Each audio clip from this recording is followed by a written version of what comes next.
Hello, and welcome to That's Your Opinion podcast with Tez and Chris. We've got a very special guest today, Mr. David Wright, aka the Mindful DJ. We'll get onto that later on in the show. How are you doing, Mr. Dave? I'm all right, thank you, mate. Yeah, just been enjoying some sunshine in the garden. In the garden. I was just wondering whether it was allowed under the current government guidance playing Sudoku with no top on in my garden, but I don't think the government guidance is that specific. If they see the picture of you with exposing your chest hair, I think they might change the legislation for that. Well, they cut me off. How are you, Tez, today?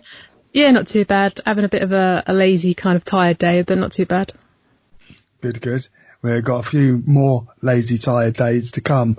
So this is That's Your Opinion podcast. If you can like and subscribe to this channel, we'd very much appreciate it. If you do, you don't have to. But there you go. So we've got David on. Now, we spoke last week about, meditation. We touched base on it. And, David, I would say, I hope you don't mind me saying, Dave, but I think you're a bit of an expert. You know, an expert is someone who did something consistently for 10 years or more, yeah? Is that, yeah? So, it's a practice of mine, yeah. I don't know whether that, you call me an expert, but I've read quite a lot and spent many hours sitting in silence and on retreats and watching videos and being with teachers and just immersing myself in the experience of meditation. Yeah. So I guess the more how does anyone kind of learn anything or become good at anything? They practice. It's ever since I started in 2008, really, I kind of just felt compelled just to. It's not really something that many people might be compelled to do, is sit still. They're always like, I've got to do. And of course, this current situation has forced people to be at home and to stop all that activity. And it hasn't really caused me any dramas, to be honest, because I'm used to sitting still and, being quiet. Tez, have you had any experience with meditation at all? Or?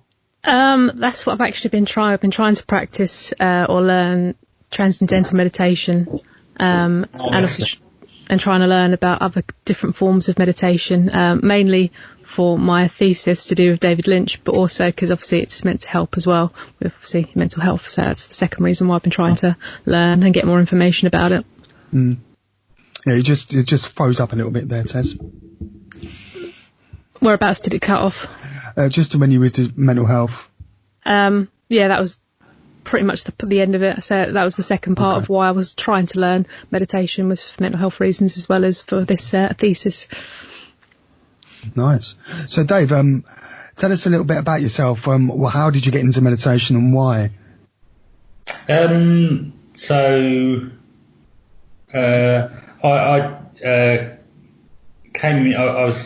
came into recovery from addiction in 2006 for a treatment centre, and then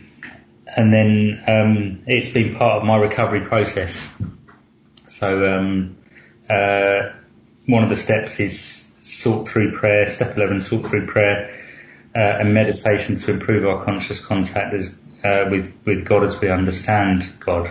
And for me, that whole process of meditation began about 2 years into recovery, when I was really consumed and bound up with, resentments and fears and, overthinking, and I was using some tools to help me with that, but someone that mentors me passed me a book called A New Earth by Eckhart Tolle, and it was kind of it opened my eyes really to some of these to this whole new way of orientating, this whole new way of experiencing reality, which was that actually, whilst I've largely been taking my thoughts, my feelings to be the absolute reality, I started to be able to sit and watch my thoughts and my feelings. This was in 2008. I just started reading the book, and it was saying, look, the present moment is really all there ever is. Can you ever be anywhere other than the here and now?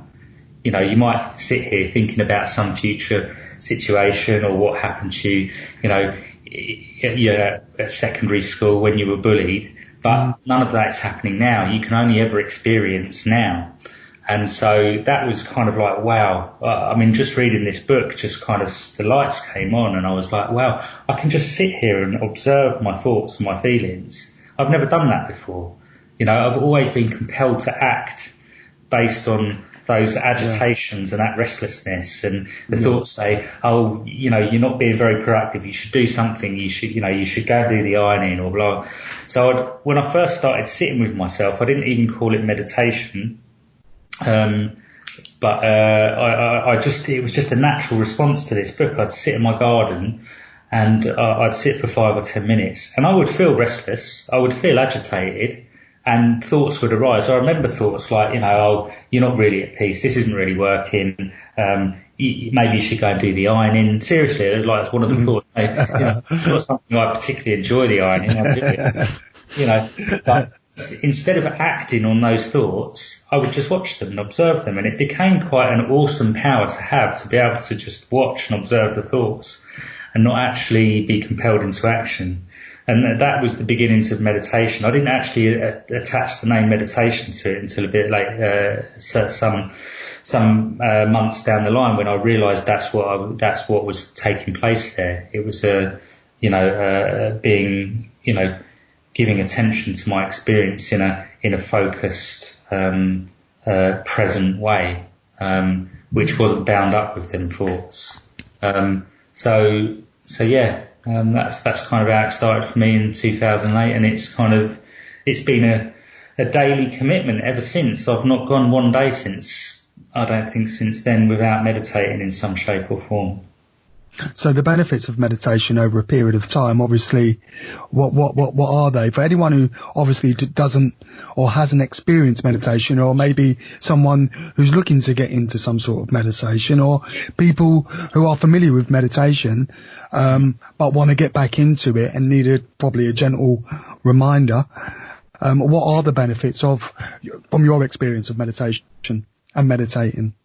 Yeah, I mean, in my experience, there's loads of research that, you know, is taking place, something like 500 peer-reviewed articles every year on mindfulness in particular, I think. But in terms of my own experience, that I can verify my own experience, is this ability to be present in my environment wherever I'm at, so I don't get overly anxious about some future situation. I don't get, you know, really in anything in the way of work-based anxiety. I don't, when I go home and I work with vulnerable people, I don't go home and I'm not filled with anxieties about work and what I have or haven't done, or, you know, I don't wake up at 2 a.m, you know, anxious about work. So that's one specific, you know, something that I'm speaking with friends and colleagues in professions. A lot of people are plagued by that kind of work-based anxiety, and I don't really get that. I sleep very well, and I'm, you know, in terms of understanding my thoughts and my feelings, I you know, emotional intelligence has gone up. I understand how I feel and how I behave, and I'm honest about that, and I'm able to understand other people's behaviour better as well as a result of that. So emotional intelligence, I think, is one of the benefits. When I experience stress, it's very short-lived, and it's manageable, and I don't catastrophize around it. So I do experience stress from time to time, work and stuff, but it's kind of in a normal range, and I don't get bound up with loads of psychological kind of rumination around it all. I've got a very, very good physical health, to be honest. You know, my physical health is good. I haven't got any major issues, high blood pressure or anything, and, you know, these are, you know, it can lower your blood pressure, lower stress levels, I feel at peace within myself is the main thing, and comfortable in my own skin. I feel at peace with myself and with other people, and I connect. I'm able to connect with people in a very real and meaningful way, and conflict resolution. That's another quality I think it's probably come from meditation, because I can sit there and observe my thoughts and feelings and not necessarily be thrust into reactions. I mean, I'm a normal human being. I get the ump sometimes, like everybody, but it's I don't sit there kind of dwelling on it, ruminating on it. So it's the power to kind of not be thrust into actions based on very rigid action, reactions within yourself. Yeah, I wanted to sorry, mate. I wanted to ask you, Tez, as well, that you had, that your should I say, blockages or sort of apprehensions about meditations. What do you struggle with? Because I know we've had a chat before. So can you expand on that if you feel comfortable? Yeah, actually, funny enough, that's exactly what I was actually going to bring up next, actually. Obviously, my concentration levels are terrible where I've got ADD, so trying to actually focus and actually meditate is quite difficult for me. Do you find that it's do you find that maybe if you practiced more, then maybe you might be able to focus, or does it consume you to the point of where it's very difficult for you to do so? Very difficult with someone with ADD. It's not a question of practicing and, well, I don't know, maybe with meditation it might be different, but it's also that initial, obviously, practicing regularly as well. So there's that, and my stress is it's ridiculous. It's like 4 million times worse than what it would be for a normal person, the slightest little thing, and I will stress over it constantly. Wow. That's fair enough, and we have to be mindful of that. Also, people do have, underlying issues, mental issues, health issues, and physical issues. Like myself with my lung condition, it does help. You've sent me over some breathing exercises, Dave. Fantastic. But on a bad day, or a challenging day, I don't like using the word bad day. I don't think there is a bad day. There's just challenging days, and when to do a breathing exercises or meditation, when I'm, sometimes it's difficult for me to do that, but 9 times out of 10, I'm able to feel the benefits of the mental and spiritual side of the meditation, to center yourself and to separate yourself from the story of the mind, which is plaguing out. And the story is always negative 9 times out of 10. It's never positive. I never thought, I might set up a children's orphanage. It's like, I want to kill that person in my mind, or, replaying a resentment over and over again. Because I'm attaching to that thought process. And really, it's irrational. It's 99.9% of rational. It's false. False. And I like the acronym, false evidence appearing real, fear. And it's true. It's the false story you're telling yourself. It's appearing real to yourself. And you can't get out of that mental maelstrom of negativity, But with meditation and the right practices, it can subside, and with time, you can recognize that, Dave.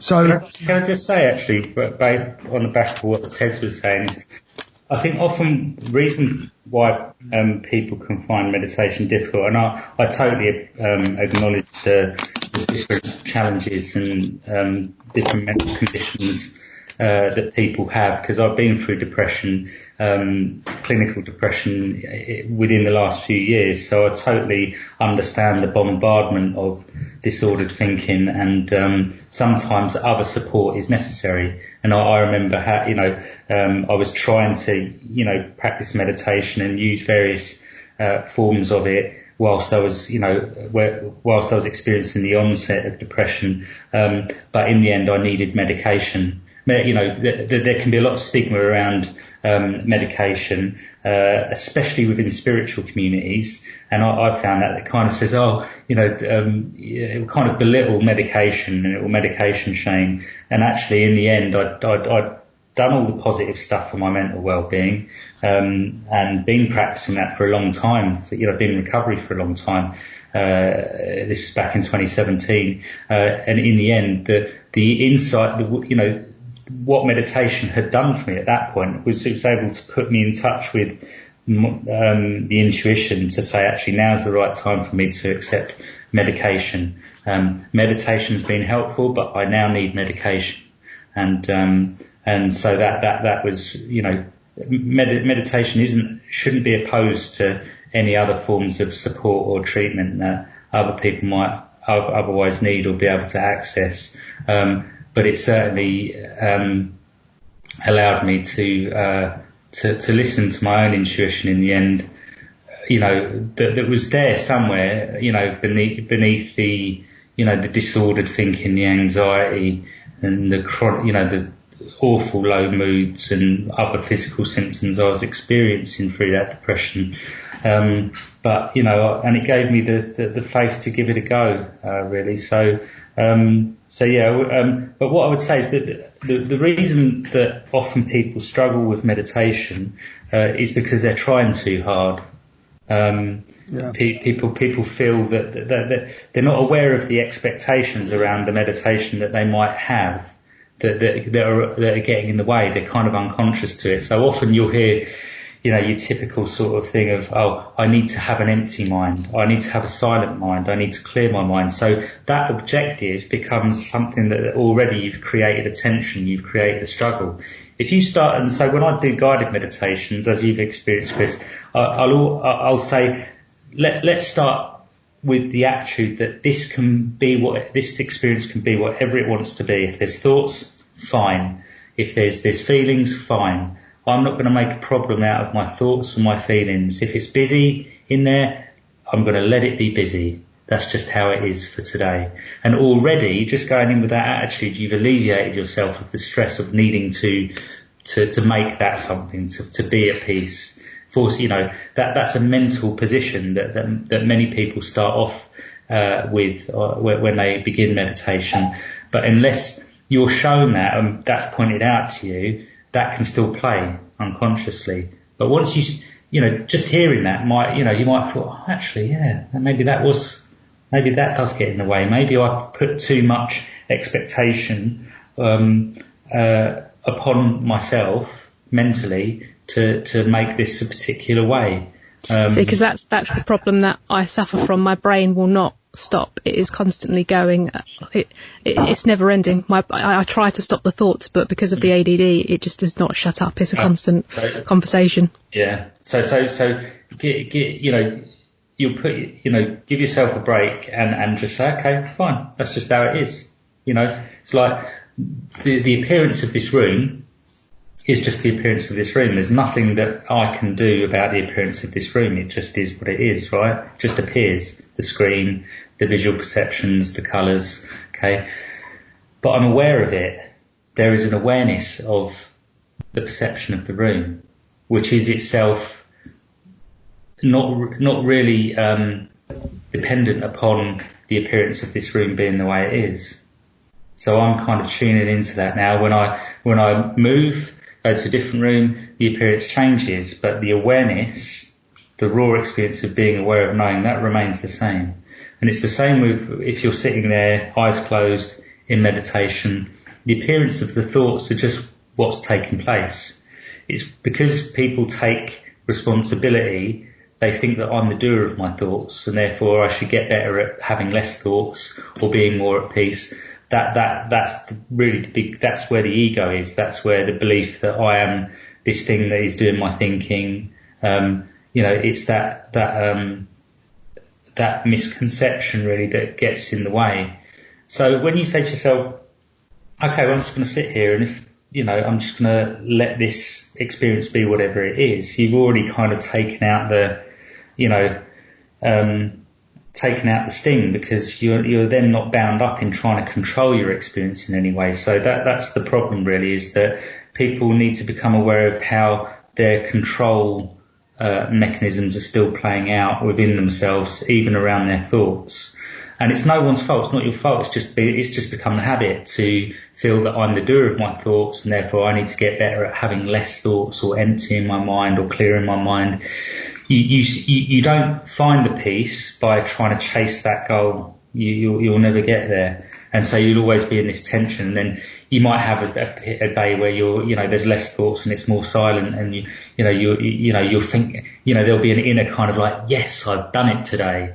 And then, but actually meditation isn't about that. It's actually about recognizing the reality of your experience is that all this is just appearing, thoughts, feelings, perceptions, but there is an underlying fabric, like an aware space.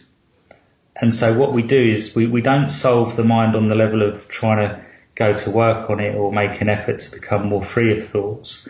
We just shift our attention to the awareness of it all. So there's an awareness here of these words that are appearing.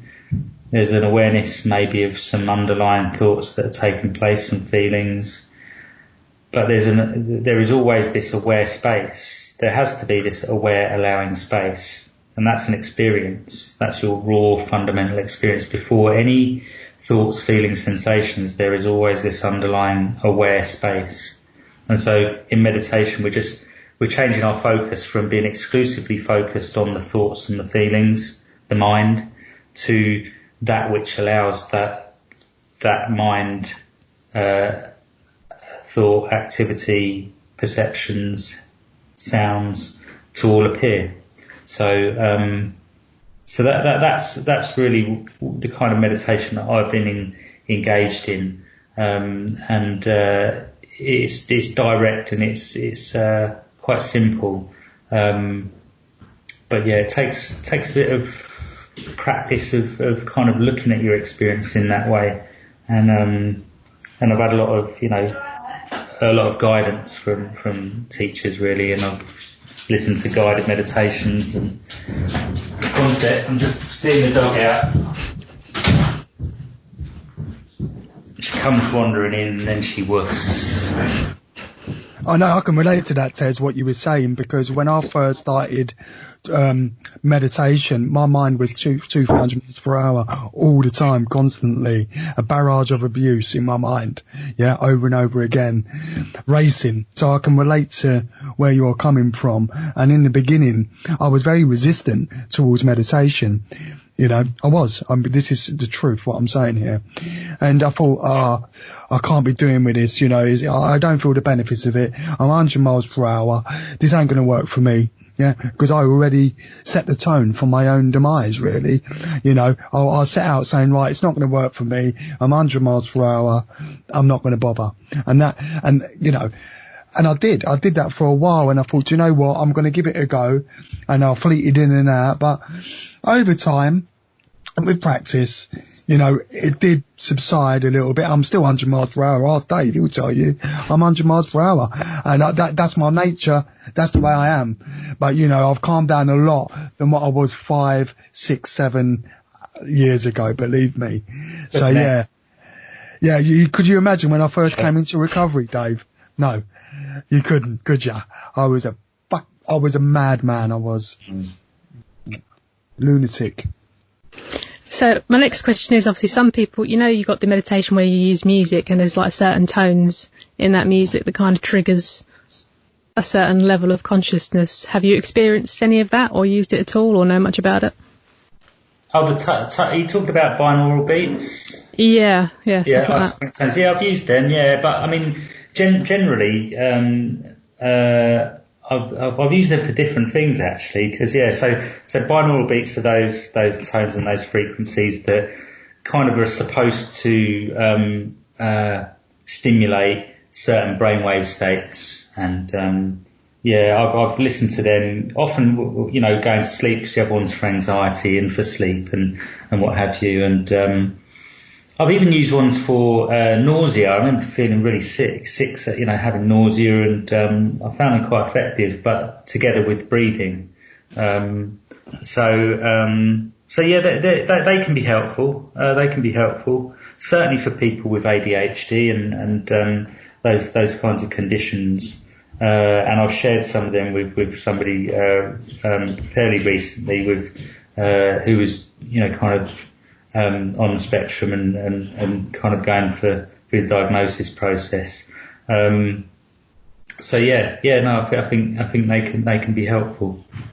Touching on the breathing, when you say you slow your breathing down, you can slow your mind down. Can you expand a bit on that, Dave, please? Okay, so where that comes from, and a lot of this stuff, remember, is also based around old yogic techniques which have been around for thousands of years, and but then backed up by current science. So I went to a workshop last year with a director of an institute called the Amrit Institute.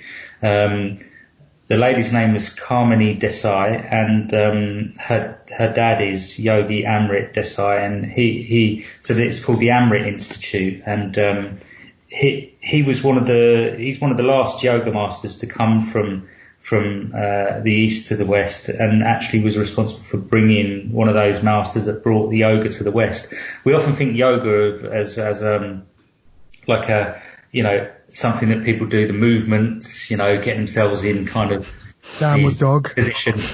But yoga means is connection. It's connection. So there are different kinds of yoga that aren't just like the standard sort of get in your yoga pants and put your legs behind your ears type. No chance. One of the things that this teacher in the workshop was saying was that, and they teach yoga nidra, which is a yoga of sleep. So it uses breath and awareness of the body sensations to really bring you into deep brainwave states. So we often, normal waking state, we're in certain brainwave state, which is it gamma and beta? I'm not sure. I had it somewhere. But when you're kind of engaging in yoga nidra, so through the breath and awareness of the body sensations, you can go into such deep brainwave states that is just prior to sleep. So it feels like you're, and I do this every day now. I do a yoga nidra guided meditation every day. And so you start focusing on the breath. And so what happens is you breathe, the speed at which you breathe, and most people are breathing, from up here, shallow breathing in the chest. The speed at which you breathe reflects the amount of thoughts that you're having. So the slower you breathe, then the mind begins to slow down. The body relaxes, and then the mind follows, you see. So one of the techniques that they use is called, it's in yoga, it's called the Shitali breath, which is an interesting name. Shitali, Shitali breath. I'm glad you said it, because I have to laugh at that one. So yeah, for all those with toilet humour, that could be a bit of a chuckle, but let's get that out of the way. But yeah, otherwise it's known in breathlessness practice. So working with people with respiratory conditions like yourself, Chris, it's called pursed lips breathing. So you breathe in through your nose. You kind of get in a reasonable sort of upright position, sitting comfortably in a chair, because posture is really important. Drop your shoulders, relax your hands on your lap, and you breathe in very slowly. It's really, because you have to slow the breath down, otherwise, it's not like, it's really slowly in through the nose until you can't breathe in anymore, and then hold for 1, 2, and then purse your lips as though you're breathing out through a straw.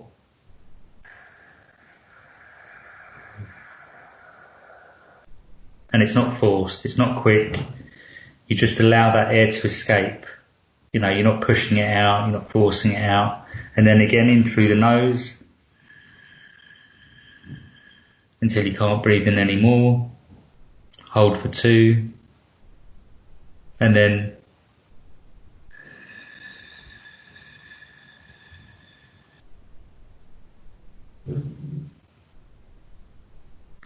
you carry on do that. So, I mean, I do kind of share some of these exercises to get, to begin sometimes when people are very new to it. Certainly stuff that I do just routinely now when I begin a period of meditation. But I don't, for many people, they think it's all about the breath, but it's really just, the breath is just a kind of an entry point really into meditation. Sensations in the body is just an entry point. But what happens then now, the mind slows right down, and, I end up, so I'll do a 20-minute guided meditation of this yoga nidra. If I'm working, like in the normal times when I was working in the office, I'd go out in my car to a cemetery or somewhere quiet and just kind of put my passenger seat back and just do this 20-minute guided meditation. And I'd come to, it's almost like I feel like I've been hypnotized, or like but I come to and I feel like I've been out for like a whole night's sleep, and I feel refreshed and rejuvenated. So that's a particular form of meditation I've come into over the last sort of couple of years and been practicing regular. But I don't start my day with that. That's like a in the middle of the day thing that I do. And I find it really rejuvenating. Sometimes very profound peace that I feel all through the body as a result of doing that. But yeah, largely my meditation at the beginning of the day is kind of just an awareness based meditation. It's abiding in the presence of awareness. So I just become aware of being aware and stay there, stay in that awareness of awareness. I might start with some breath, but it's the highest meditation is that kind of meditation, because you're going direct to the source. I'm kind of, it's not an effort. There's no effort to be aware, is there? It's like you're aware of whatever I'm saying now. You're aware of the perceptions in the room, of the sensations in your body. There's no one that's doing that awareness. The awareness just is here, isn't it? It's hearing and experiencing, and so yeah. Fantastic. And before we close, because we're coming to the end of the show, already. Yes, we've got about 5 minutes left. So yeah, that's fantastic. And it's just tell us a little bit about Mindful DJ. What is that? Because we did mention it in the beginning of the show. So what the Mindful DJ, what's all that about? Well, before you go into the Mindful DJ, I do actually have one last question that I've just remembered. Backtracking to the binary beats. Whenever you've used the certain frequencies, I know you're meant to use obviously headphones specifically, but have you ever used it without headphones? And if so, has it still had the same effect? I've used without headphones, and I've still found it beneficial. But I think that the recommendation is to use with headphones for the best effect, I think. I guess if you're using it, and I'm kind of intuiting maybe for going, before you go to sleep, then you don't want headphones sticking in your ears, do you? Well, if you drop off. So, what would be best, I think, in those situations is what you call isochronic tones, because they don't really require headphones. It's a different kind of sound emission. So I would use YouTube isochronic tones for sleep, or isochronic tones for anxiety. And the isochronic is different to the just the straightforward binaural beats. And you don't need headphones for isochronic tones. Okay, that's quite interesting. Yeah, I haven't heard of them before, so I'll have to look into them then. I always like it with a bit of music underlying that, because these tones of themselves, they can be, profile gauge could be. It's sort of like, especially the isochronic ones, they can be a bit sort of full on. So it's always nice to have a piece of, music underlying that, which a lot of these YouTube ones will have. They'll have the tones layered underneath the music, all the natural sounds, and I think they're a little easier on the ear, I think. See, the reason why I ask is, obviously, I don't know if you've seen obviously much of like David Lynch's films. Obviously, he uses a lot of like frequency noise and kind of hissing kind of sounds. And obviously, in my thesis, I'm trying to obviously connect transcendental meditation to his films and why he uses so much kind of frequency noise. So, and that's why I'm trying to link it off. Is he trying to make the audience kind of experience this kind of meditational thought through these frequencies? So that's why I'm trying to explore the different kind of sound is very, very powerful. I mean, I it's vibration, and so I've had, I've got a very good friend, Morag, and this brings me on to Mindful DJ. Actually, Morag is a Reiki healer, and she uses bowls, sound healing bowls, when I've had, been through difficult times, and when I was going through the depression. I found them extremely helpful. This is before I went on to medication. But the sound healing bowls were really, really therapeutic. So Tibetan healing bowls is another name for them, or singing bowls. So I'd certainly, check some of that out on YouTube as well. I'm not, an expert in sound therapy. I've just had, experiences and read a little bit around it, and used binaural beats and things, for quite a number of years actually. So I'm no expert in any of that kind of stuff. So, I mean, maybe it'd be, if you come across any knowledge in that area, I'll be happy to hear from you actually. Sound healing bowls have an awesome impact. I've had great experience with those. Definitely recommended.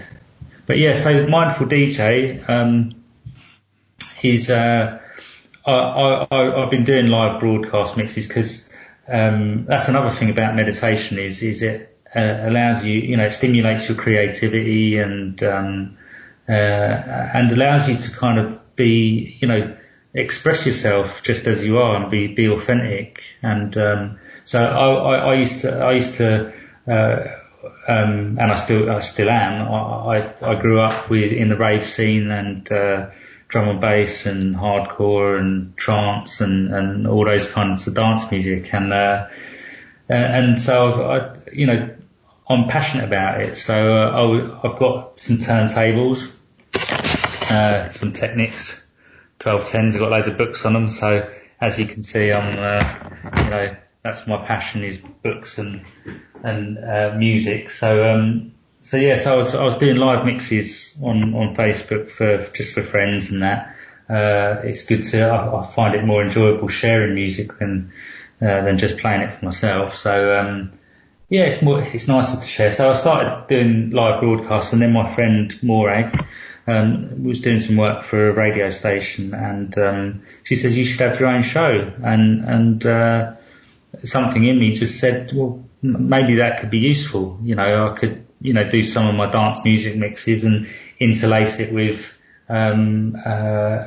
with political or social discussion or stuff about spirituality and meditation as a way of kind of engaging, larger amounts of the community. And, so hence the Mindful DJ was born, because, mindfulness meditation has been something that has been very, fundamental part of my way of being, and music is my passion. So we did a few shows for that radio station, then moved to a different one, and that's a bit on hold at the moment because of current circumstances with pandemic. But we did a couple of shows and they were really, really good, really successful. I've got a Facebook page where I do live broadcasts, and since this pandemic hit and we're all kind of in this lockdown sort of scenario, I've been sharing 6:45 a.m. every day live guided meditations with a little bit of talk, basically, which invite you into this state of being, this state of consciousness, just through constantly pointing to the habits of the mind and allowing you to come to rest in the peaceful presence of awareness. So yeah, I've been doing them on the Mindful DJ page and share interesting stuff of a political nature or some of the environmental issues going on, so it's not just mindful in the sense of mindful meditation, but mindful in the sense of being aware of vital issues, current issues of the day, really. Critical thinking, because that's another benefit of mindfulness, is it allows you to think critically, to challenge your own viewpoints, to not be in fixed opinions. Like my opinion, my kind of views around this whole pandemic COVID thing have changed. I perhaps was not, it's changed over the last few weeks. I've been open to different opinions and not really getting my flag out and saying, oh yeah, it's that. I had some Reiki healing the other day and like with Morag, and she said, she says, your soul is kind of a little bit quizzical, she said, around some of this stuff. And it feels like that. It's like, I don't really know what to make of it. Ultimately, I don't really know what's going on. Something smells a bit fishy about it all, if you ask me, but, so I'm able to kind of hold differing views, competing views, and not try and be right and think, well, I've got the answer now. I've got I remain open to, things that are presented to me. And if the evidence looks compelling in one particular way, I might follow that. I'm not saying that I'm dismissive of the issues and the struggles that people are going through and that this isn't serious. So I'm not saying that at all. I'm just, I'm just kind of a little bit sort of suspicious about what's going on and the underlying reasons for it. And I think that's the best way to be honest. I think you do have to keep an open mind, but you also do have to kind of investigate different areas, and you do have to wonder. And the way things are, you can't help but wonder, is there something more to this? Well, that's great. We've come to the end of the show. That's your opinion. So, yeah, that's fantastic. That's my opinion, Chris. That was your opinion. That was your opinion. And vague and nebulous opinion. Yeah. You entitled being you. No, but look, thanks, Dave, for coming on the show. It's been great insight. So if you've enjoyed the show, just like and subscribe to this channel. We're going to be back next Sunday, around about the evening time. We ain't got a specific time that it goes out. So just like to say a big thank you to David once again for joining us. Thank you, Dave, very much. Thanks, Chris. Thanks, Tez. It's been lovely to chat with you. Thank you very, very much. You've been very helpful for me as well, so thank you. You've been a great guest, and hopefully other people get a lot out of it, as we did. So yeah, that's us. We're not going to linger it any longer. And thank you, Tez, for joining us as we do each week. And we'll be back. Thank you. Thank you. We'll be back next Sunday. So join us then. Until then, bye. See you later. Bye. See ya.